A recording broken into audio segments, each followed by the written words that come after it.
Kugan Cassius for IFL TV here in the Matchroom studio.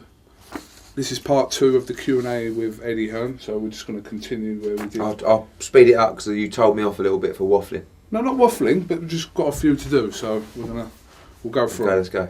Right. Carl Greenwood, if Paulie Malignaggi beats Sean Porter, how confident are you of making Kell's title shot here in the UK?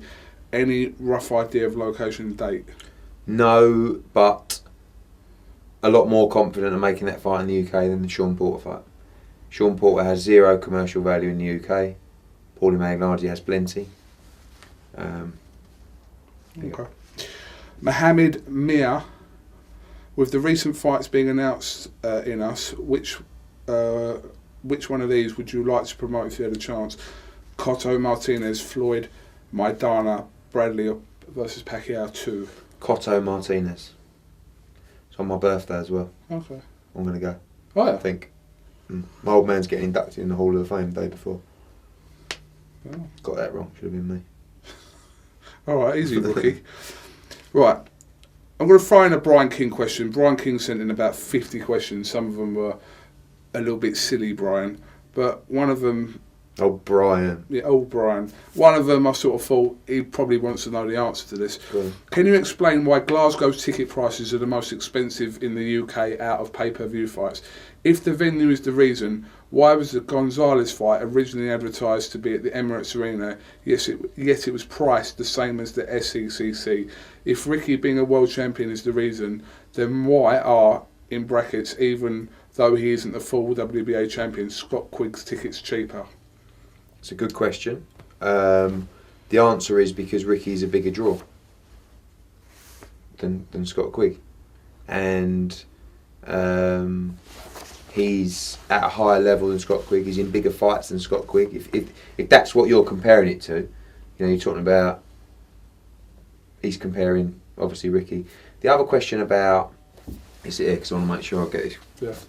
Can you explain why guys are most UK in the UK out with I think he means apart from pay-per-view fights.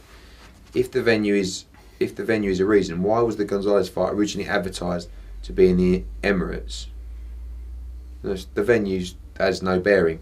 In fact, the price was very similar at the Emirates than it was at the SECC. Unfortunately, the SECC is actually a lot more expensive than the Emirates. Because he's a bigger draw. And he's a world champion who's in his 10th or 11th, 9th, 10th world title fight. The only thing that's more expensive is the VIPs. They're 200 in Glasgow as opposed to 150s. Right. Reason for that is just venue. Yeah, and demand, to be honest with you. Okay. Sorry, Brian. Gareth Jones, I think you're doing a fantastic job for the sport, and my question is, what changes would you like to see happen by the powers that be in order to take boxing to the next level in the UK? The powers? What are we talking about? Talking about the board? Are we talking about other promoters? Are we talking about broadcasters? Well, I would like to see, and this goes across the board. This goes across the governing bodies. The different WBCs. I think this is happening. I'd like to see the mandatory system improve for every governing body. At the moment, it seems like the IBF and just recently the WBC and I guess the WBO, and that the mandatory system is, being used a lot more. And I think, sometimes the IBF enforce too many mandatories and too quickly. But I do think it gives people a chance to fight the best. More eliminators, because Eddie loves an eliminator, but let the best fight the best to fight the best. If that makes sense. Okay. Michael Cox, although I understand you're good mates with Carl Froch, wouldn't it be more beneficial to you in the future, presuming he signs with Metro if Groves won? He's younger and has many more fights than him, whereas Froch maybe only has a few fights left. May the best man win. I don't really look at it like, obviously Carl Froch is a client, a friend. I like George Groves, I think he's a great fighter. Literally may the best man win. But obviously I'm on Carl's team. And Carl knows that obviously, and George knows that as well. But listen, may the best man win, and then we'll see where it goes. Okay. Reg Hanif, said, Eddie, what's more important to you, a world title for your boxer first, or the money in a big payday fight? The reason I ask is Kell Brook has been mandatory for so long, and you said that he would give up his world title shot for an Amir Khan fight. Surely, as a boxer and a promoter, your main objective is to win the world title. I know we answered that question earlier. No, the main objective is to make sure that my fighter is financially secure for the rest of his life when he leaves the sport, actually. And obviously a world title is, don't get me wrong, it's very, very important. But what makes me happy is when a fighter retires. I mean, you look at someone like Darren Barker, I got double bubble. He earned a nice few quid and he won a world title. So I look back at Darren's career and it makes me very, very proud. So I think both very important, and like I said earlier, hopefully they can be both. It can be for a world title and the biggest payday out there, but sometimes that isn't the case. But I don't want to take away from the glory. I'm not saying it's all about the money, because I don't think it is, but you do have to take that into consideration, and it's my job to to find the most lucrative opportunity for my fighters. Okay. Alex Bradbury says, if you had to have the champions of one organising body as your stable, what would it be? Oh, that's a good question. Do you know what? I've lost that fucking pen. I don't know where that pen is, so I'm going to have to remember. I'll remember them. Okay.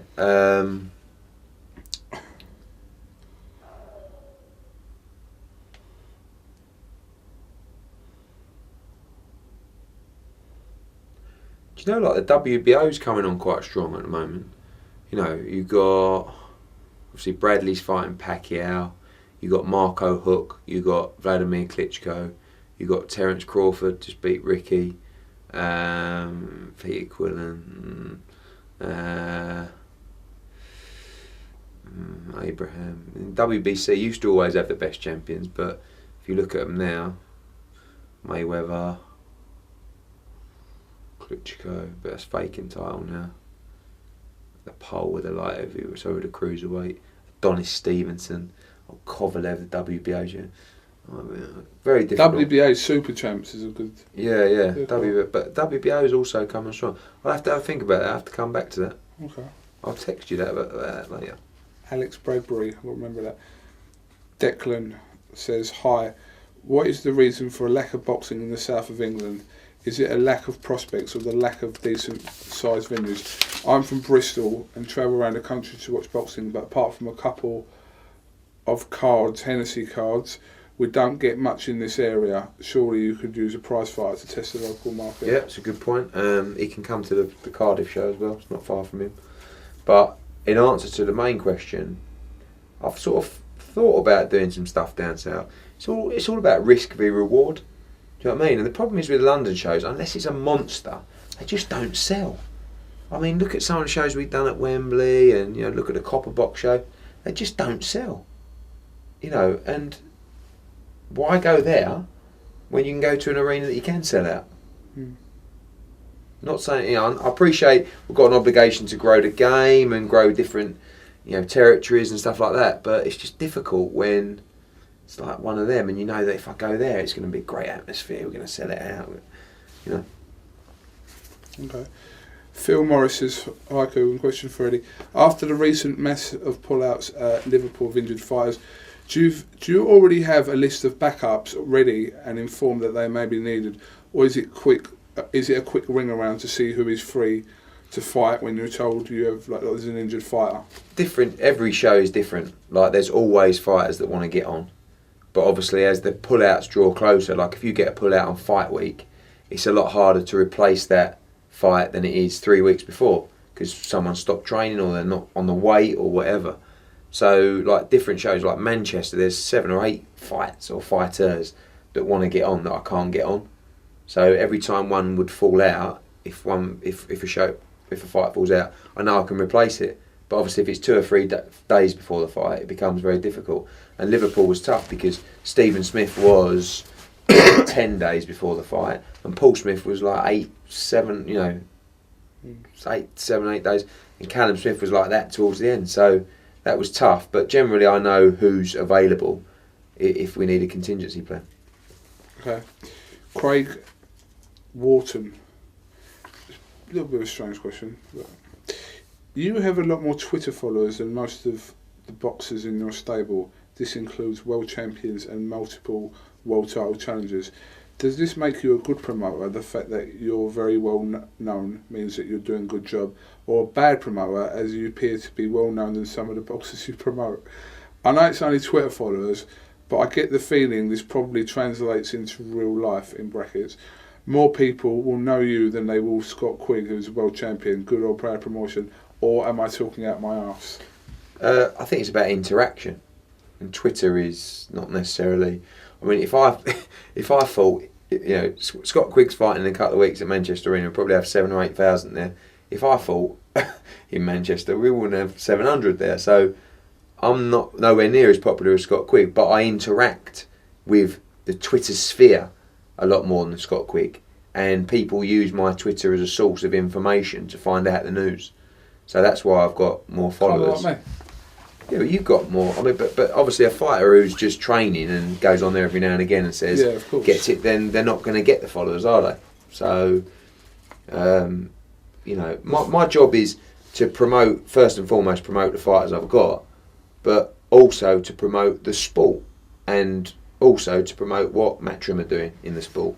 So the fact that people are interested in what I'm doing is great news. But obviously, I'll give you just a butt in there. It's like when people go to me, how did we get back to you here? No, hold on. It's to do with you as well. Don't worry, Eddie. It's like when people go to me, how comes you've done an interview with so-and-so for 4 minutes and you do like 40 minutes with Eddie? Like, as I said before, there's more to talk about. I'm talking about all different fighters with you. With a fighter, I'm talking about one specific fight, more or less. Yeah. So it's not a bad question, but I mean, the main reason is because I've got more to say. Yeah. Do you know what I mean? So, and I'm on it all the time as well, and I'm answering people non-stop. When you can be bothered, yeah. All right. Pain in the Michael Broom. Would it be possible to make John Lewis Dickinson versus Tony Bellew? No, not at the moment.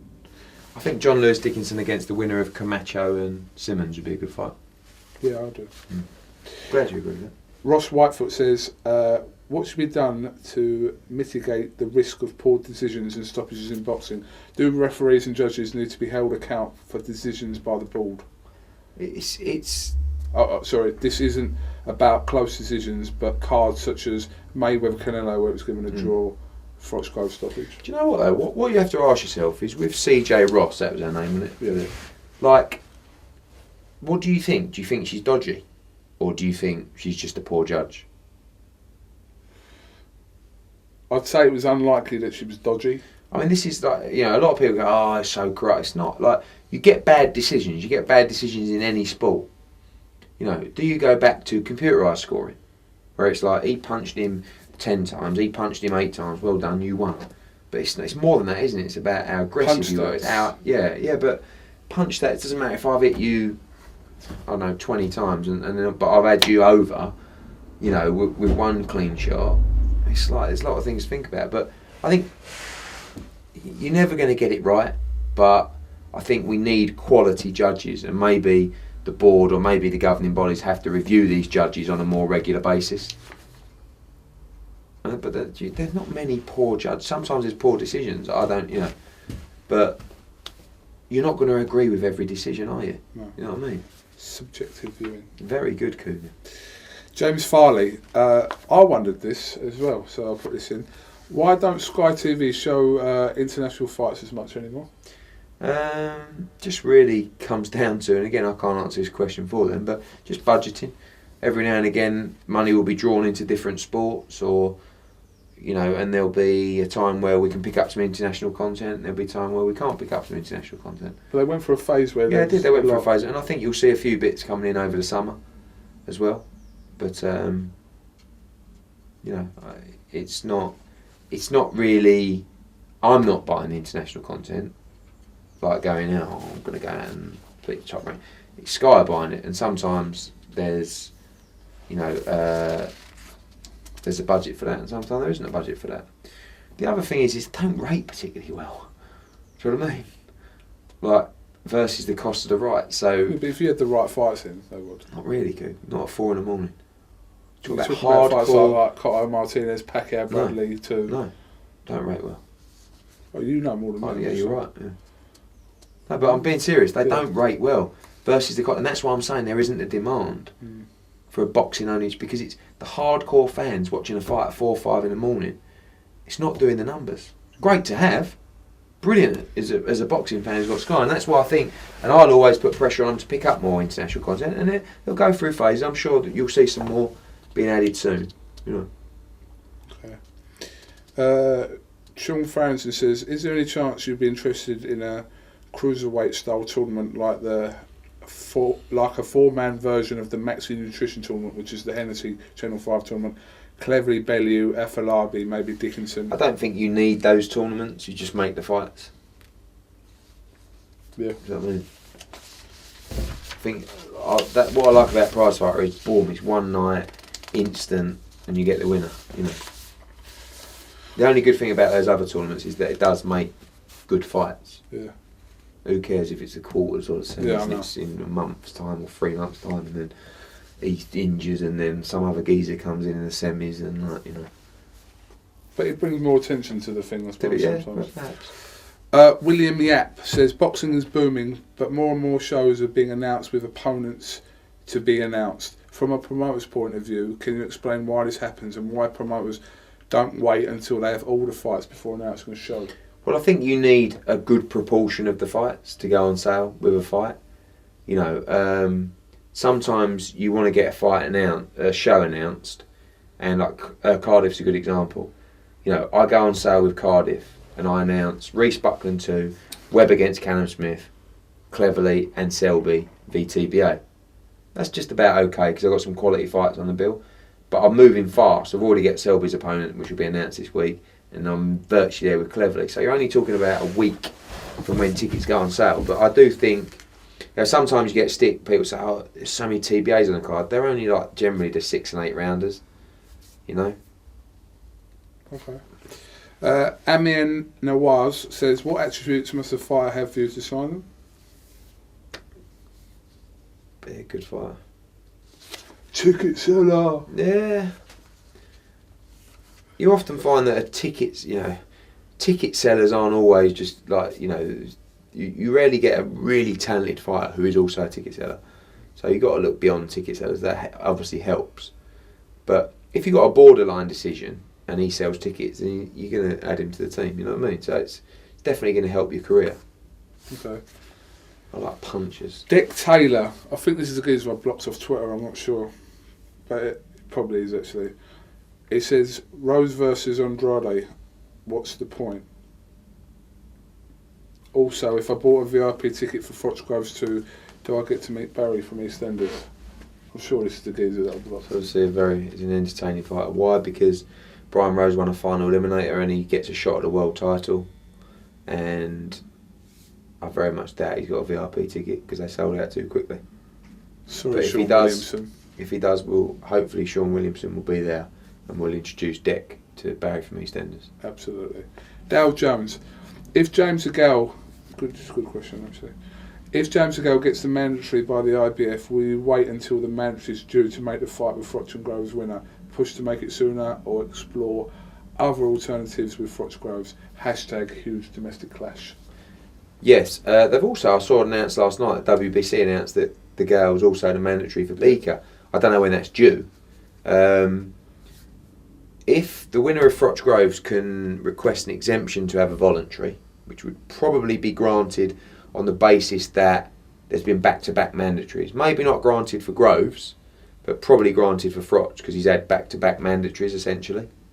Or they can have a unification fight to bypass the Gale. But why? When the Gale is such a big, it's another big domestic fight. The only problem is, to go back to profiles of fighters, the Gale's profile has just gone like that again. So, unfortunately, it should be up here, and that fight would potentially even be back at Wembley. But it's not the fight it should be, but it's still a big fight. Okay. Gary Carroll.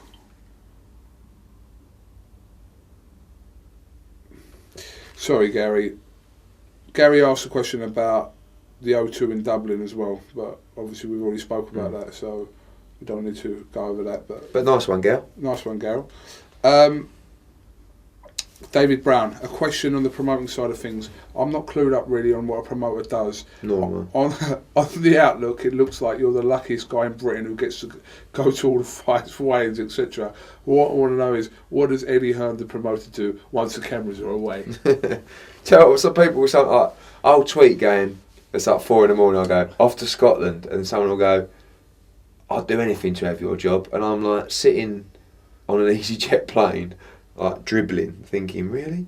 Don't get me wrong, I'm blessed to be working in boxing, but you probably see more behind the scenes than anyone, you know, the unglamorous stuff, the picking me up at 6:30 in the morning, the pissing rain. And what I notice about you is that, like, you're constantly on the phone, like, whatever you're doing. Yeah, it's bad really, isn't it? No, but you're like, obviously I've sat through car journeys just before the plane's about to take off, you're finishing off making some fight or whatever. As soon as you get off the thing, you're bang on the phone again. That's what I've... And the worst thing is that when I get home, that carries on, probably till about midnight every night. But I love it, you know, it's like, it is bad though, socially bad. I'm not going to lie, I've heard some interesting shit. Yeah, I know, but it's a bit sad really that my whole life does really revolve around my phone. I do get a bollocking at home quite often about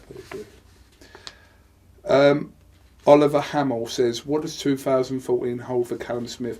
Possible opponents, and will he be challenging for the British or Commonwealth belts? I think he may bypass those belts because he's going to be WBC top 15 very soon, and I think he's good enough just to progress through the world rankings. If the opportunity comes up for those belts, I'm sure he'll take it. But 2014 is about getting back in the ring for Callum Smith because he hadn't boxed since October. We had a hand operation. So April 19th, then in May, defend his WBC International, and then ready for a big fight potentially in the summer in Liverpool. But I think he's ready to be moved along at a good pace. Just need to get him back on that treadmill. Okay, you can use that word. Horse. Sim Reese says, what do you make of the WBA having a super and regular champion? Is the confusion why, apart from Scott Quigg, who was already a mandatory, you don't have any of your other fighters targeting their titles? No, I mean, it's good for fighters and good for the promoter because some of these super champs are really, some are untouchable because it's so hard to get them into a big fight, or, you know, and some are unified champs, and some are long-standing champs. So, you know, you look at Scott Quigg, for example. Rigondeaux is a super champ. You know, he's accessible, but he's also fucking good. You know, but you look at, like, I don't know, Andre Ward. He was a unified champ for a little bit. You know, they're difficult for the, you know, the fighters within the top 10 to get access to. So sometimes, I mean, you know, this regular champ, you know, problem is now they have super champ, regular champ, interim champ. I don't call an interim champ a world champion, never have done. You know, but if they're going to have regular champ fights, they are world champions. But I do think the long-term aim should be to fight the super champs. You know, that's something with Quigg. You know, obviously he's got a tough one because it could be Rigondeaux. Rigondeaux may move up, but, you know. Yeah, but if the regular fights the super champ, what happens to the regular belt if he loses? Becomes vacant. Right. It is a bit of a weird one, but the problem with it is that it's a little bit too unclear for fans and people not intrinsically involved with the business. So I can understand why, but all I can say is that I actually think it's a good thing for the fighters, and it does make opportunities more accessible. Okay. Nick Fox says, do you think that Sky Box Office would ever be made available as an online service, i.e. non-Sky customers can still pay for fights and watch them on their computer without having a Sky subscription? Not really, because I think, you know, again, I can't really answer that, but I think it's all about, you know, driving people to be a Sky subscriber to get access to those kind of fights. Okay. Jordan Smith says, do you consider any of your current crop of fighters good enough to go on to be considered one of the best pound-for-pound fighters in the world? If so, who? Well, I mean, I believe at the moment Carl Froch is one of the best pound-for-pound fighters in the world. I believe Kell Brook can go and be one of the best pound-for-pound fighters in the world. I mean, even the younger crop, Campbell, Joshua, Smith, I think they can. I think Lee Selby's shown some great. I mean, loads of them. But I mean, obviously, it's a case of once you step up, how before Froch changed for a world title, no one thought he'd go on this kind of run. So it's what happens when you do step up and win, and how far you go from there. Right. Page and a half left. Let's go. Ross Eaton, ask Eddie, is it true that Froch was pissed off at him for going behind his back with some clauses in the Groves rematch contract? No. Have you heard this before? Yeah, it was about the officials. That was the main thing. Paddy Fitzgerald was talking about. I told Carl Froch that there was a request from George Groves for neutral officials, and that's not. No is the answer. Okay. Elliot Stott. How many British world champions do you think there will be by the end of 2014? And who? Carl Froch, or George Groves. They're fighting, aren't they? It's going to be one. Kell Brook, Scott Quigg. I think we may lose one with Stuart Hall because I think he's going to have to end up fighting a mandatory, which might be tight, quite tough. He might have to go to Japan. Burns could be back with a world title. Brian Rose in a title fight. I would say. What about other fighters? Because this isn't specific to your fight. Like who? Who else is fighting for the world title? Well, Fury and Chisora could end up fighting for. No, they won't be. Okay. Well, they're not going to beat Vladimir Klitschko. Okay. So, I mean, I'd say around 4 or 5. Okay. Tony, who's that? Karen, Sorry. do you need me? Yeah, I just need you to sign this, Mr. Okay. Charlie. Oh, right, okay. It's just I've got to get to the bank before 5. Oh, right, okay. Sorry to interrupt It's you. alright. Let's see what minute this is. That's one here. Yeah, that's Alright. it's great. Oh, it's just. I don't know what you're signing, but... No, it's alright.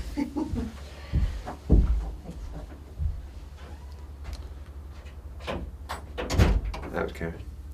Who is that, bruv? She was fit. Who was that? It was Karen. Karen. What, Karen? Yeah.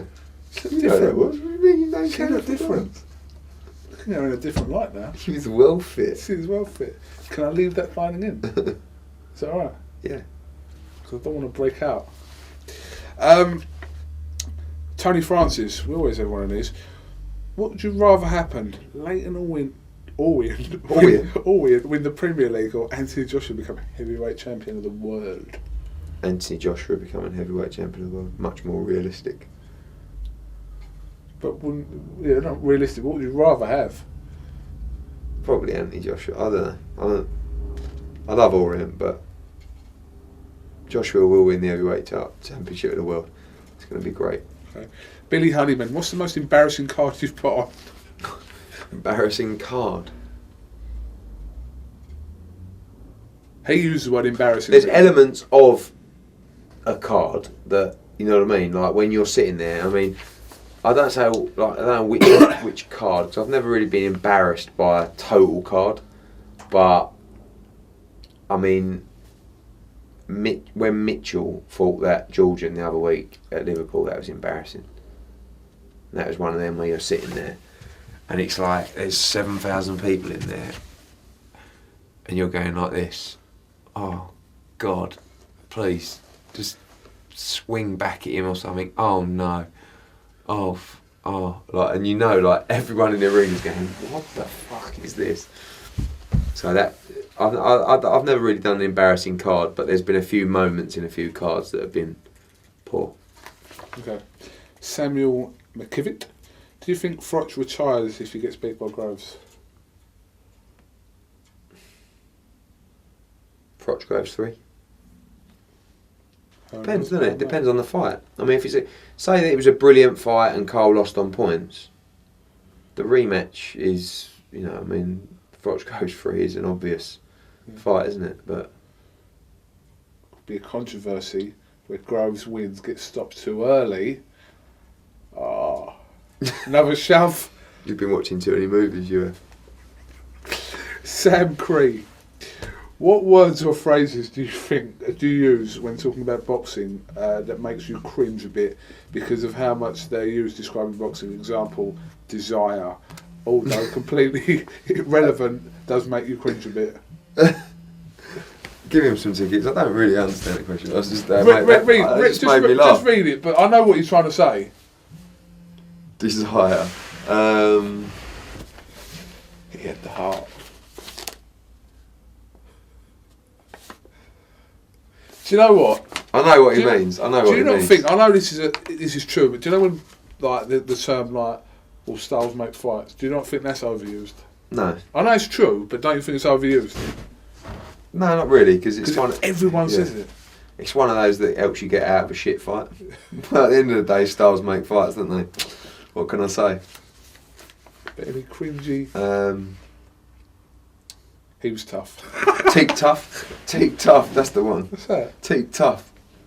What's that? It's like it was teak tough. Uh, Never been stopped. Teak tough. Never been stopped. Very durable. Same thing. Durable, you hear more. I interview these geezers, you know what I mean? I hear it. Paul Goonan. At what point would Eddie have achieved it all and decide to walk away? We've kind of talked about that. Yeah. You know. No, like I said, no. Like it's not one second and one day where I think, oh, I'm walking away from boxing. I'm just getting started. So.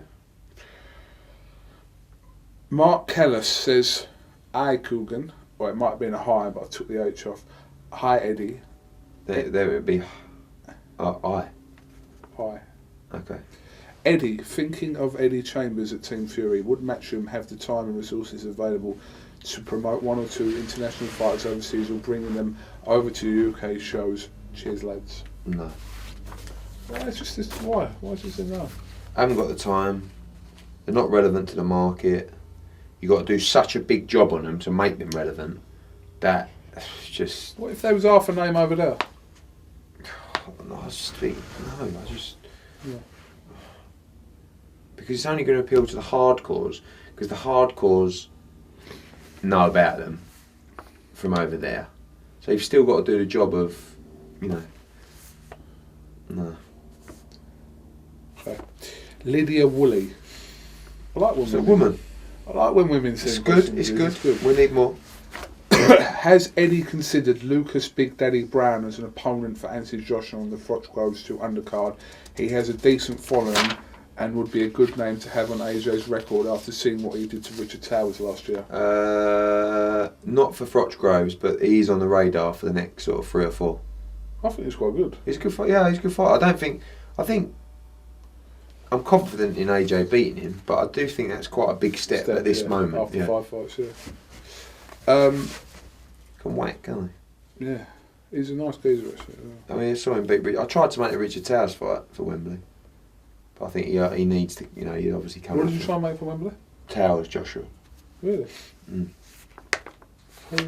Who were you looking for? Well, just What do you mean? for Joshua on Wembley. Sprott, maybe. Sprott. Okay. Michael Duffy, hi lads. Just wanted Eddie's thoughts on. Hold on. Just wanted Eddie's thoughts on what I was thinking. There's a big talking point in boxing today. What is your opinion on fighters like Chavez, Canelo, etc., weighing in 15-20 pounds heavier on fight night than their respective weights? Do you think we should have weigh-ins the night of the fight to make it less of an advantage, or should we just admire fighters that can come down in weight then hydrate much heavier than their opponents? Good question. He can have some tickets. The way like you pretended that was stored in the memory bank. Yeah, Duffy, that's gone in there. Yeah, because I ain't got a pen. So you have to watch it back. In answer to your question, the IBF have a standard £10 rule in championship fights where the next morning you have to weigh in after the weigh and you can't be more than £10 over your weight limit. I don't believe that just because you're heavier you're necessarily going to have a huge advantage. I mean, someone like, I don't know, Carl Froch weighs 12 stone 3, 12 stone 4 in the ring. I think when Bute fought him, he was nearly a stone heavier than Froch, and Froch manhandled him. So, just because you bulk up after the weigh, it doesn't necessarily mean you're going to be an advantage. Yeah. If you've done the weight right, you're going to be an advantage. If you haven't, and you've really struggled at the weight, it doesn't really matter. I don't think you're going to be an advantage. I quite like the IBF rule about a £10 the next day. Maybe that's something that the other governing bodies could bring in. Okay. Naomi Lawrence, another lady. My question for Eddie, don't fence it with this one.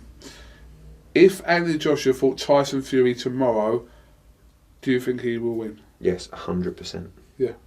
Why would I fence it for that? Well, I don't know. Yeah. Listen, and again, that's not... You know, I like Tyson Fury. I think he's a fucking very entertaining fella. And I think he's a good fighter. I just think Joshua is too fast, hits too hard, and I think he'd beat Tyson Fury now. But wouldn't make it because it's too risky for this point in his it's too career. early to make it, but maybe. But I believe if they had to meet now, he would win. In a year's time, that is a massive fight. Stadium filler, pay-per-view, boom. And Tyson Fury knows it. Okay. You know he knows it. Yeah, no, he does. He was talking about it in the interview the other day. Ryan Smith, can you ask Eddie how big he thinks Chisora versus Fury is compared to the first fight? Well, Chisora Fury 1 bombed at the box office, and Chisora Fury 2 is bombing at the box office as well at the moment. So it's definitely bigger now than it was then. Okay. But it's not. There was a lot of hype over that first fight, though, wasn't there? A little bit. It's just not capturing the imagination. No, it's a long while to go yet. See if anything else happens along the way. More table flipping. Right, we're down to our last question. It's a long one, so I left it to the end. Is the last question? Yeah. Okay. Ross Sutherland. Oh yeah. Do you know those? No. I think I've seen him on Twitter. He's actor of Queensborough, I think his Okay. Twitter is. If I got that wrong, I apologise. Eddie, would Matchroom be interested in joining other promoters in providing assistance to ex-boxers to help depression and rehabilitate them through the few years they have after they finish fighting, or provide such a service to ex-boxers just from Matchroom to help with financial struggles later in their life? Keep back, say, 10% of their purse, put it into an account they can't touch until a time where it was needed, or even set up a counsellor session to help with retirement and all the pitfalls that occur during such a time. I understand it is not a promoter's job, but it would be nice to give back to boxers who have laid their life down each and every time in the ring and could set a precedent which could save a person's life from physical illness, depression and possible financial ruin. Go on then. Two for Froch Graves. Yeah? Yeah. It's important that we raise this. Ross Sutherland. Because in answer to the question, a lot of that is the support and the relationship you have with a fighter. You know, a good example is Darren Barker. I speak to Darren Barker most days. Spoke to him today on the phone for 20 minutes. And I think that if you're close enough to them, sometimes you can be a friend that's needed. I do worry about certain people, and I don't worry about Darren Barker, because I know that he's mentally very comfortable with his decision and leaving boxing. But I do worry for fighters. Boxing is a lonely sport. You get into a routine of training every day, 2-3 times a day. You live for the fight nights, you live for the adrenaline, the buzz, and then all of a sudden that ends. And what do you do with your life? You know, we've seen it with Ricky Hatton, we've seen it with plenty of other fighters who've struggled with depression. I would like to see promoters and everyone in boxing come together, and the British Boxing Board of Control, to provide that service for fighters post-boxing. You know, and to be honest, there's so many things in life that we could all help with. I mean, you know, boxers suffering from depression is just a small one. But when we're in the sport, we owe it to the people who make the entertainment to make sure that when they leave, they are happy and they're in a good place. And that comes from the promoters, that comes from the governing bodies, that comes from the British Boxing Board of Control. I think we all need to make sure that that is the case. And I don't know how we're going to do it. And I think, I think that there perhaps needs to be a body, whether it's an ex-boxers association or something, that stands up and is more proactive with promoters and with the British Boxing Board of Control to ensure that fighters have a place to go, Samaritans for fighters, if you like, where ex-fighters who have perhaps had those problems or been through those problems are available to talk to. Do you understand? Because it's very difficult for a fighter just to talk to a 60-year-old, middle-aged geezer, or who doesn't understand what they're going through. So I'd be well up for that, and there have been a few preliminary talks with a number of people in terms of making that happen, and we need to make sure that everyone's looked after.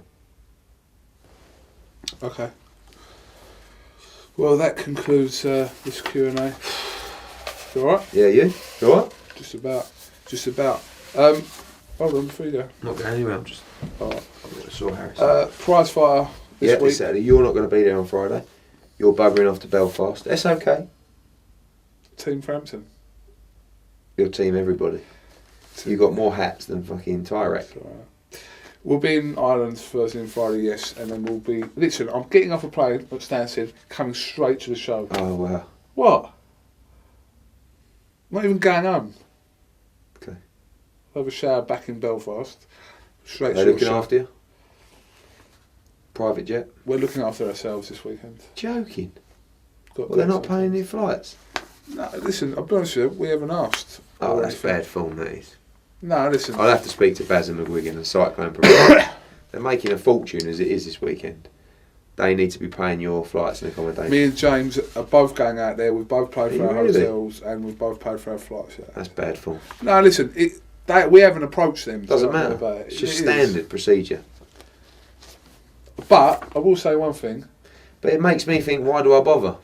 Why? Why? If no one else is paying, why do I pay? No, I was just going to come to that point because James went and covered the Newcastle show the weekend, which Dennis Hobson covered his travel up there and back, and Hotels? his hotels Good, as well good for man. 3 nights. Mick Hennessy done it for me in Sheffield recently. You and Mick, Yeah, me and my mate Mick. quite pally now, aren't you? Dave Caldwell obviously does Exactly. So why are these lot being tight? it. No, but I haven't put it to them, have I? Right. If anyone's watching this on a tweet, make sure you tweet them. And make sure that they cover Kugan Cassius his flights and accommodation. Come on, he's There's a doing his small- service for There's nothing. a small pot there that No, we it's all can. bollocks. We'll see. All right, well, listen. The tickets are this. If you've won tickets, your name is mentioned. Get in touch and we'll sort that out for April 19th. Ross Sutherland is the lucky man that's got 2 tickets. 2 tickets. Where's he sitting now? Hmm. That's up for debate. It is. They'll be decent ones. It'll be all right. They've So got to be Ross, out of the Matchroom allocation of comps, which is about that big. okay. Ross, get in touch about them. There was over 2,000 emails. I've picked some out. It was late last night, so a couple. Well of them- done again, Kugan. Well done, mate. No one else could do it. No one else could do this other than you, Why? because you haven't really got a lot going on, have you? Elsewhere. Yeah, it's gone dry on the bird front. Does it?